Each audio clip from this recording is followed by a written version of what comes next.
Coming up on Arirang News. The United Nations Security Council will on Friday hold an open meeting over North Korea's purported space launch vehicle earlier this week. The meeting is called by the U.S. and South Korea will also take part, although it's not a permanent member. South Korea's inflation cools for a fourth consecutive month in May, gaining 3.3% from a year earlier. This is the weakest growth since October 2021. The United States and Taiwan sign a new comprehensive trade deal that strengthens economic ties between the two countries and opens Taiwan to more U.S. exports.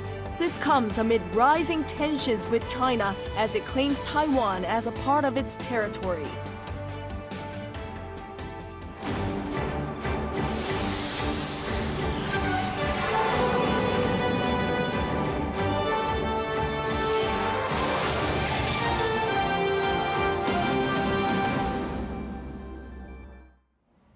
Good evening. It's 9 p.m. here in Seoul. Thank you for joining us on Arirang News. The United Nations Security Council is convening an open meeting on Friday over North Korea's recent spy satellite launch attempt. Although not a permanent member, South Korea will be joining the meeting along with others. Our political correspondent Lee Si-hoo leads us off. The United Nations Security Council is holding a meeting to discuss potential response measures to North Korea's attempted reconnaissance satellite launch earlier this week. The open meeting will be held on Friday afternoon local time at the UN headquarters in New York. South Korea will take part, although not a permanent member of the UNSC. This comes after North Korea on Wednesday fired a projectile carrying a satellite, but the attempt failed with the rocket crashing into the sea. The U.S. has condemned the launch, saying it was a violation of UN Security Council resolutions banning any activity using ballistic missile technology. President Joe Biden on Thursday said that the U.S., South Korea, and Japan are deepening cooperation to deter threats in the Indo-Pacific region, including from North Korea.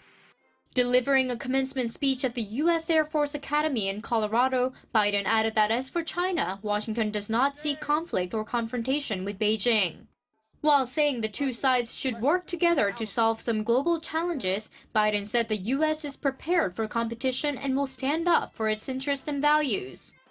Meanwhile, U.S. Defense Secretary Lloyd Austin called North Korea dangerous and destabilizing and said the U.S. is, with its two Asian allies, committed to safeguarding peace in the region, particularly against North Korean threats. This came during a joint press conference after a meeting with his Japanese counterpart Yasukazu Hamada in Tokyo on Thursday. We stand with our Japanese and ROK allies in the face of North Korea's continued provocations. And the United States will take all necessary measures to ensure the security of our homeland and the defense of our allies. The Japanese defense chief also emphasized the importance of trilateral relations to better respond to North Korean threats, including any other attempt by Pyongyang to launch a satellite. Lee Si-hoo, Arirang News. Work continues by the South Korean military to retrieve more of North Korea's space launch vehicle dubbed the Cheolima-1 rocket, which fell into the West Sea. Seoul's Joint Chiefs of Staff says that on Friday it deployed the 3,200-ton Cheonghaejin submarine rescue ship to help bring up what's deemed to be the propellant part of the rocket. Divers will go into the water and tie ropes to parts of the wreckage. The military says the lifting of the rocket could take longer than the initial goal of Saturday. The debris found on Wednesday is deemed to be the second stage of the propulsion, with a length of 15 meters and a diameter up to 3 meters, and has dropped to the seabed at a depth of around 75 meters. Military experts believe that the rocket could be a comprehensive package that reflects the regime's most up-to-date technologies related to its ICBM development. And South Korea has slapped sanctions on a notorious North Korean hacking group believed to have assisted in Pyongyang's latest rocket attempt. Our foreign affairs correspondent Bae Eun-ji reports.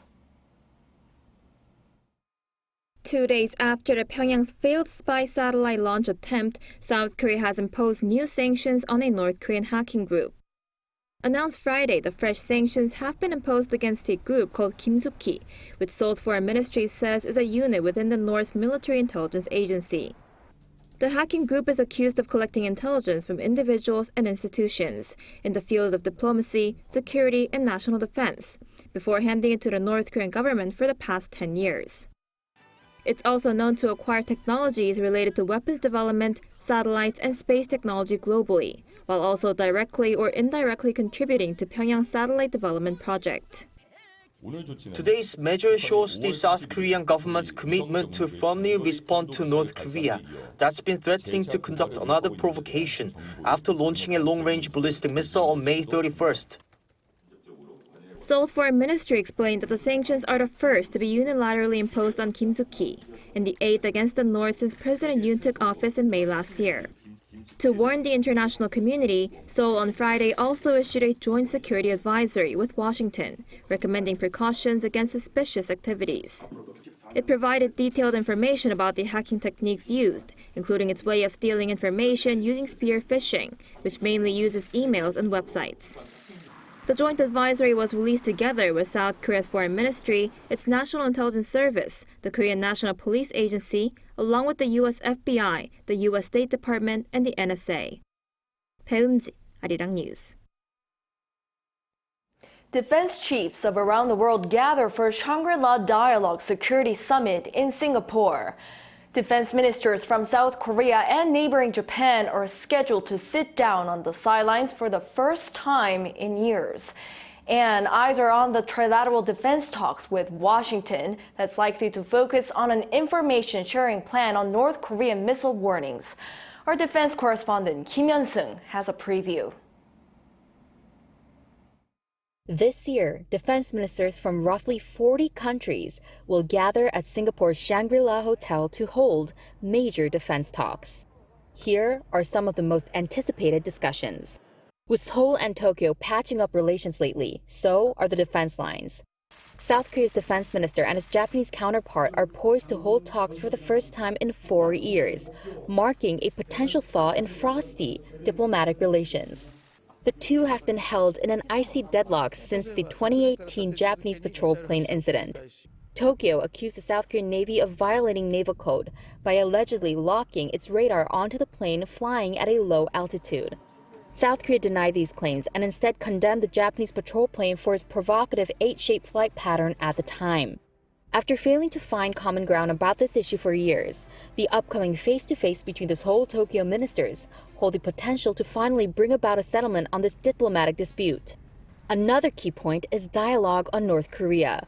With Pyongyang's provocations growing increasingly bolder, the regime is expected to be the ongoing talking point. In three-way talks between Seoul, Washington, and Tokyo, these countries may discuss ways to bolster their defenses against any potential attacks. A collaborative real-time missile alert system may likely top the agenda. As for the wider region, China will most likely be grabbing the headlines. In a rare occurrence, China's defense minister Li Shangfu turned down his American counterpart Lloyd Austin's calls for a one-on-one meeting. Tensions have escalated, especially with the two countries in gridlock over the issue of Taiwan. It remains to be seen what China's stance will be and whether it will propose a new defense strategy. Kim Hyun-sung, Arirang News. The leaders of South Korea and East Timor agreed to cooperate against North Korea's provocations, condemning the most recent as an illegal action. According to the presidential office on Friday, President Yoon met with East Timor President Jose Ramos Horta in Seoul for talks. President Ramos Horta said he'll take part in the international community's firm and united response to North Korea. At the meeting, the two leaders also agreed to bolster cooperation in various fields, including development, labor, and education. President Yoon requested support for Korea International Cooperation Agency volunteers in East Timor. And Korea's economy expanded in the first quarter by a small margin to ward off a recession. But pundits point out the local economy continues to face an uphill battle. Moon Hae-ryun explains. South Korea's economy narrowly avoided going into recession as it recorded growth in the first quarter of this year. According to data released by the Bank of Korea on Friday, the country's gross domestic product showed growth of 0.3% on quarter between January and March, the same as the advanced estimate given at the end of April. The country showed economic growth for 9 consecutive months from 2021, but with a downturn in exports, recorded a contraction of 0.3% in the fourth quarter of last year. On year, however, the first quarter of this year only saw a 0.9% growth. Growth on year in the 0% range is low, and we have entered a period of slow growth with the annual rate itself falling, unlike high growth rates in the past. With the latest data, the agency attributed the turnaround to a rise in private spending on the back of eased COVID-19 restrictions. Spending on dining and accommodation, as well as recreational activities, saw 0.6% growth this quarter compared to the previous quarter. Government consumption also expanded by 0.4% on the back of increased spending on social security benefits, despite a decrease in expenditure on goods. And despite sluggish semiconductor exports, exports overall grew by 4.5% as auto exports saw significant growth, an increase of 0.7 percentage points compared to the growth recorded last quarter. However, facility investment fell by 5% due to a decline in machinery investment. Meanwhile, the country's gross national income, the total amount of money earned by people and businesses, rose by 1.9% on quarter. The Bank of Korea also released their overview for national accounts in 2022, showing that GDP increased by 2.6%, the slowest pace since the pandemic broke out in 2020. The central bank also lowered this year's economic growth outlook to 1.4%, with an extended slowdown for exports looking likely amid an ongoing global economic slump. Moon Hae-ryun, Arirang News. Price pressures on consumers are easing further here in the country. In fact, inflation grew by the smallest in 19 months in May. Lee Soo-jin has more. Inflation in South Korea continues to ease, falling to the lower 3% range in May. Data from Statistics Korea released on Friday shows that the Consumer Price Index, a key gauge of inflation, rose 3.3% on year. That's the lowest figure since October 2021. Inflation has been on a steady decline for 4 straight months after rising slightly in January. This slowing of inflation is largely due to the on-year drop in oil prices, mostly due to base effect from the sharp rise in prices during the first half of last year. Prices of petroleum products also plunged 18% compared to the previous year. That's the sharpest on-year drop in 3 years. Prices of agricultural, fisheries, and livestock products also dropped 0.3% on year. Core inflation, which excludes volatile food and energy price changes, also slowed to 3.9% last month compared to the 4% recorded in April. The agency is forecasting that prices will continue to stabilize. There are uncertainties regarding international commodity prices, oil prices, the global situation, and exchange rates. But if there are no special circumstances, prices are likely to remain stable for the time being. However, electricity, gas, and water prices surged more than 23%, marking the second consecutive month that the utility fee increases have been in the 20% range. And the cost of dining out has rose nearly 7% on year. Also on Friday, the Bank of Korea held a meeting regarding consumer price growth. An official projected that inflation growth is likely to continue to slow until the middle of the year, falling to the 2% range before rising back to the 3% range towards the end of the year. Lee Soo-jin, Arirang News. In the auto industry, the combined sales of Hyundai Motor and Kia in the U.S. this May rose on-year for the 10th consecutive month. The Hyundai Motor Group, which includes Kia, announced on Friday that 147,000 units were sold last month, up 21% on-year. Hyundai sales saw an 18.4% rise on year, while Kia was up 23.4%. The sales increase was largely driven by eco-friendly cars such as electric vehicles, which despite the U.S. Inflation Reduction Act, reached an all-time high in monthly sales. Sales of eco-friendly cars accounted for 17.8% last month, also a record high figure. The U.S. Senate has approved a deal on the debt ceiling and budget cuts, ending a weeks-long political standoff and fending off a default in the world's largest economy. Chung Eun-ju tells us more. The U.S. Senate on Thursday passed bipartisan legislation backed by President Joe Biden that lifts the government's $31.4 trillion debt ceiling, averting what would have been a first-ever default. The bill now heads to President Joe Biden, who forged the deal with House Speaker Kevin McCarthy and plans to sign it just 4 days before the U.S. Treasury projected it would run out of cash to pay all its bills. Lawmakers in the upper chamber passed the bill with overwhelming bipartisan support on Thursday evening, with 63 senators backing the legislation and 36 opposed. The House of Representatives had approved the deal on Wednesday night. Senate Majority Leader Chuck Schumer hailed Democrats' role in the debt ceiling agreement after the Senate passed the bill. We may be a little tired, but we did it. So we're very, very happy. Default was the giant sword hanging over America's head. But because of the good work of President Biden, as well as Democrats in the House and Democrats in the Senate, we are not defaulting. Just moments after the Senate passed the debt limit bill, President Biden praised Congress for its efforts and said in a statement, "I look forward to signing this bill into law as soon as possible."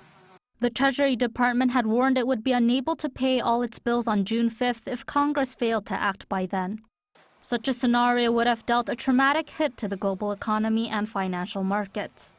The deal was a product of tense talks between President Biden and Republican House Speaker McCarthy. With this agreement, the statutory limit on federal borrowing will be suspended until January 1, 2025.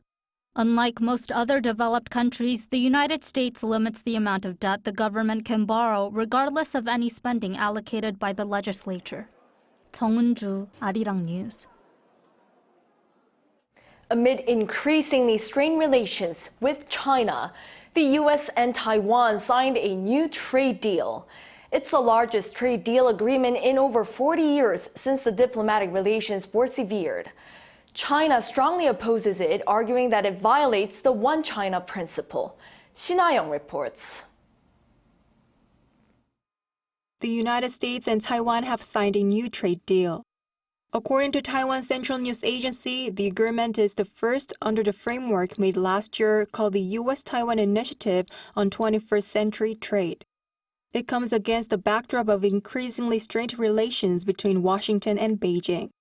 The deal does not address tariff reduction or elimination, which are typically the main focuses of a free trade agreement.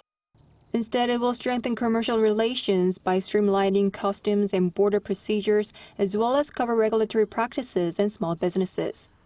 According to the U.S. Trade Representative, the agreement is intended to strengthen and deepen the economic and trade relationship. In fact, it's the largest trade deal agreement in over 40 years since the diplomatic relations were severed in 1979. Taiwan sees it as a significant opportunity to gradually expand the agreement and develop it into a broader and more comprehensive free trade agreement. Meanwhile, China strongly opposes it, arguing that it violates the One China principle. China firmly deplores any form of official exchanges between countries that have diplomatic relations with the Taiwan province of China, including the negotiation and signing of any agreements with sovereign implications and official nature. Beijing has also called for the withdrawal of the agreement, warning that the consequences resulting from the trade deal would be solely the responsibility of the U.S. Shin Ha-young, Arirang News. Next Monday, June 5th, is the 50th World Environment Day. It's a day designated by the United Nations to celebrate environmental action and rally governments, businesses, and individuals to step up and protect planet Earth. In light of this occasion, our culture correspondent Song Yujin helps us explore growing popularity of pet plants here in the country. It's a leafy twist to the concept of pets. More people in South Korea are embracing plants as a member of the family. Recent data shows a rise in pot plant sales, with 139 million sold in 2021, up by 5 million from the year before. This trend took root after the outbreak of COVID-19. Having a pet reduces loneliness, boosts self-esteem, and creates a strong bond. With COVID-19 keeping us at home, people turn to indoor activities like raising plants. Research shows pet plants improve emotional and physical health, such as stabilizing heart rate and reducing depression. While adopting a pet is one thing, providing proper care is another story. Plants cannot communicate their needs by wagging their tails or purring. This is where institutions like pet plant hospitals come in handy. So right now I'm at a pet plant hospital that's run by Seoul City, and today I have two pet plants with me, my pet cactus and this Kalanchoe Kalancho, to have their health checkups for the very first time. All you need to do is make an online reservation and visit the hospital. Mr. Ju Jae-chun is the hospital's director. 이 친구는 가급적 해가 많이 비치는 데로 아주 좋은 식물이에요. 선인장은 주로 햇볕 쨍쨍한 데 키우잖아요. 그렇게. 그러니까 식물을 가꿀 때 그 식물이 원래 살던 환경을 만들어주는 게 가장 좋아요. Plants requiring special care are admitted to the hospital and are housed in this final ward. But it's not just medical services that the hospital offers. Besides professional treatment, the doctor also told me what I should be mindful of when raising a plant. Director Chu hopes the hospital can serve a meaningful purpose. When I explain to owners what made their plants sick, I can sense that they want to understand and rectify the situation so they don't repeat the same mistakes. We opened this hospital to help owners nurture their plants and provide the best care. For those unable to bring their plants to the hospital, virtual consultations, phone calls, and in-person visits are also available, all free of charge. 송유진, Arirang News.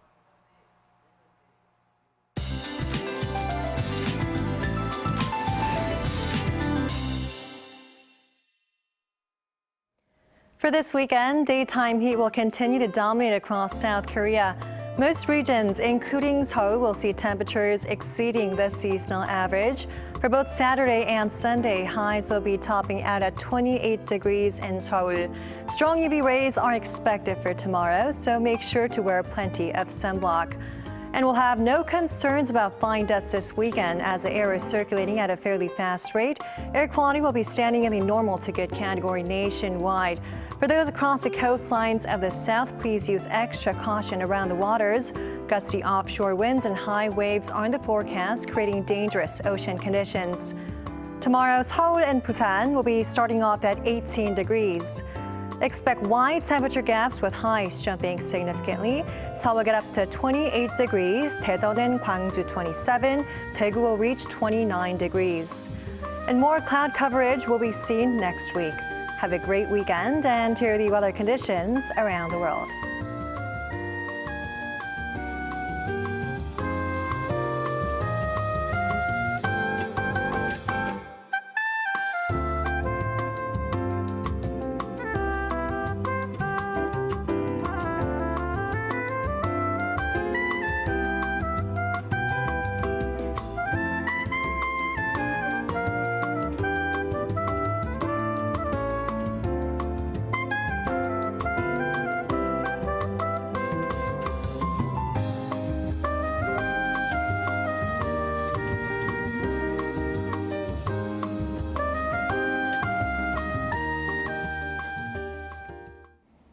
That's all for this Friday night newscast. Thank you for watching. Hope everyone has a great weekend and a good night.